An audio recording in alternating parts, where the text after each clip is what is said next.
যারা এই মুহূর্তে রাইট নাও আমার ভিডিওটা দেখতেছেন ইউটিউবে, তাদেরকে বলবো যদি আপনারা সিকিউরিটি গার্ডের জব নিতে চান দুবাইতে, তাহলে কি করবেন।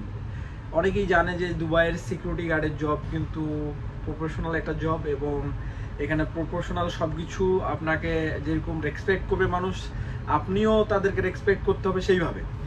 সো আপনাকে এই জবটা পেতে গেলে কি কি করণীয়, আপনাকে ফার্স্ট অফ অল অ্যাটলিস্ট আপনাকে ইংলিশটা লিখতে এবং পড়তে এবং বলতে, যদি বলতে নাও পারেন, যদি বুঝতে পারেন এবং আপনি সব কিছু বুঝতেছেন কিন্তু বলতে পারতেছেন না, কেন আমাদের বাংলা বলে বলে অভ্যাস, আমাদের কিন্তু কমিউনিকেট করার কারোর সাথে কমিউনিকেশনে প্রবলেম হয়। So it is don't no worry, এটা কোনো ম্যাটার না, এটা ডাজেন্ট ম্যাটার, এটা আপনি শিখে যাবেন। যদি আপনি বুঝতে পারেন এবং লিখতে পারেন, তাহলে আপনার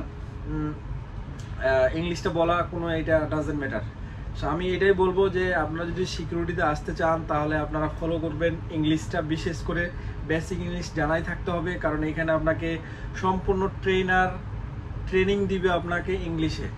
ইভেন আপনাকে পরীক্ষা নেবে, 2-4টা পরীক্ষা আপনাকে ক্লাসে অ্যাটেন্ড হইতে হবে 4 দিন, তো 5 দিনের ভিতরে আপনাকে নিবে এমসিকিউ, আপনাকে টেস্ট করবে যে আপনি সক্ষম কিনা এই চাকরির জন্য, আপনার দ্বারা হবে কিনা, আপনাকে সব কিছু আপনার আগা দিকে আপনার সামনে আপনার এমসিকিউ দিয়ে দিবে, আপনাকে টিক মার দিতে হবে। যদি আপনি সবগুলো সঠিক টিক দিতে পারেন কম্পিউটারে, তাহলেই আপনি পাস হবেন এবং এরকম একটা লাইসেন্স পাবেন। লাইসেন্সটা আপনাদেরকে দেখাই, এটা হচ্ছে সিকিউরিটি লাইসেন্স। এই লাইসেন্সটা পেতে গেলে হচ্ছে মোটামুটি 1600 দিরহাম পে করতে হয়।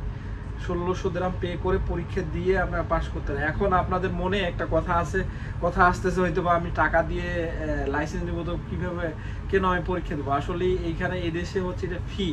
আপনি যে স্কুলে যখন পরীক্ষা দেবেন, যখন ফি নেই, এটা হচ্ছে ফি, আপনাকে পরীক্ষা দিয়েই পাস হইতে হবে। সো ভিডিওটা যদি ভালো লাগে, আবার যদি আমার ইউটিউব চ্যানেলটা যদি আপনি নতুন হয়ে থাকেন, তো অবশ্যই সাবস্ক্রাইব করবেন। আমি একজন বাংলাদেশি, আপনাদের বাংলাদেশি হিসাবে আপনার বাংলাদেশের যেগুলা ছেলেপিলে সবাইকে আমি সাপোর্ট করতে চাই এবং আমার পাশে থাকবেন ইনশাআল্লাহ। আসসালামু আলাইকুম।